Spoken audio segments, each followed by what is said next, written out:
نماز عبادت ہے، عبادت، نماز عبادت ہے، لیکن نماز کے علاوہ بھی اور عبادت ہے۔ صرف نماز ہی عبادت نہیں، نماز عبادت ضرور ہے لیکن نماز کے علاوہ بھی عبادت ہے۔ اب پتا چلا، یہاں سے ایک ذہن ملا کہ صرف نماز ہی میں یہ تصور نہ ہو کہ وہ اللہ ہمیں دیکھ رہا ہے، بلکہ روزہ رکھو تو بھی یہی تصور کہ اللہ ہمیں دیکھ رہا ہے۔ اس لیے کہ پھر روزے میں تم روزہ اگر رکھے ہو تو پھر روزے میں گیم کیسا، کیونکہ اللہ تو ہمیں دیکھ رہا ہے۔ پھر روزے میں ٹائم پاس کرنے کے لیے کیرم کیسا، اللہ تو ہمیں دیکھ رہا ہے۔ پھر روزے کے اندر جب وہ معاذ اللہ تاش کے پتے اور دیگر خرافات کیسی، اللہ تو ہمیں دیکھ رہا ہے۔ بلکہ اللہ اکبر، روزہ رکھو تو اللہ ہمیں دیکھ رہا ہے، صدقہ دو تو اللہ ہمیں دیکھ رہا ہے، زکوٰۃ دو تو اللہ ہمیں دیکھ رہا ہے، تلاوت کرو تو اللہ ہمیں دیکھ رہا ہے۔ بلکہ واللہ یہ انتعبد اللہ میں چونکہ مومن کا نیند سے اٹھنے سے لے کر سونے تک کا پورا 24 گھنٹہ عبادت ہی ہے، اس کی وجہ یہ ہے کہ مومن کے 24 گھنٹے عبادت میں ہے۔ وجہ یہ ہے کہ مومن جو ہوتا ہے، ایمان لانا بھی اللہ کے نزدیک جو ہے بہت بڑی عبادت بلکہ جانی عبادت ہے۔ تو مومن کی سانس سانس عبادت ہے، مومن کا چلنا عبادت، مومن کا بولنا عبادت، مومن کا اٹھنا عبادت، مومن کا بیٹھنا عبادت، مومن کا شادی بیاہ کرنا عبادت، مومن کا لوگوں سے گفتگو کرنا عبادت، مومن کا کہیں آنا عبادت، جانا عبادت، بلکہ مومن کا سونا بھی عبادت۔ اب انتعبد اللہ کی تشریح گویا کہ یہ ہوتی ہے، جب بات کر تو اس تصور سے کر اللہ تجھے دیکھ رہا ہے، بیٹھ تو اس تصور سے بیٹھ اللہ تجھے دیکھ رہا ہے، اٹھ تو اس تصور سے اٹھ اللہ تجھے دیکھ رہا ہے۔ جب گفتگو کرتے وقت تصور رہے گا کہ اللہ مجھے دیکھ رہا ہے تو گفتگو کرتے وقت کسی کا دل نہیں دکھایا جائے گا،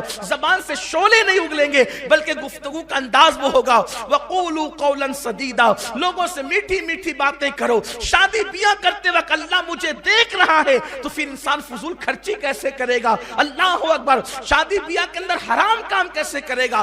اب پتا چلا کہ اگر انسان یہ تصور کر لے کہ اللہ مجھے دیکھ رہا ہے، اس کے 24 گھنٹے عبادت ہو جائیں، اور ہے ہی 24 گھنٹے مومن کی عبادت۔ مومن سوتا ہے تو بھی اس کو عبادت کا ثواب ملتا، اس لیے کہ ایمان جو وہ لے کر آیا اس کی، یہی تو جگر مراد آبادی نے کہا تھا، وہ بہت زبردست بات کہی تھی۔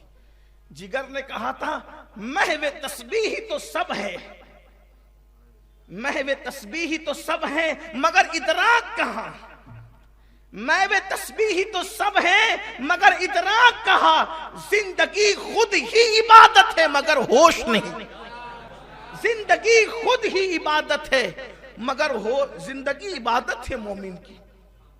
اس لیے کہ جب ہم کلمہ پڑھ چکے تو ہماری سانس سانس عبادت ہے۔ اب اس کی روشنی میں اگر دیکھیں تو ہمارا ہر لمحہ عبادت ہے۔ تو اس تصور کے ساتھ اللہ ہمیں دیکھ رہا ہے۔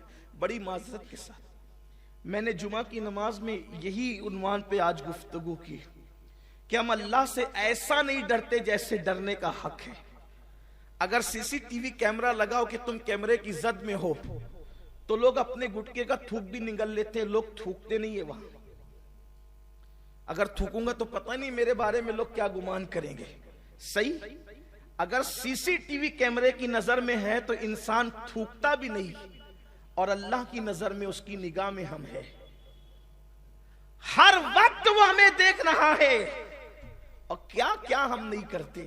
اس سے بڑی منافقت اور زندیقیت کیا ہوگی کہ اگر انسان کو دیکھے تو انسان کے بیٹھنے کا انداز بھی محتاط ہو۔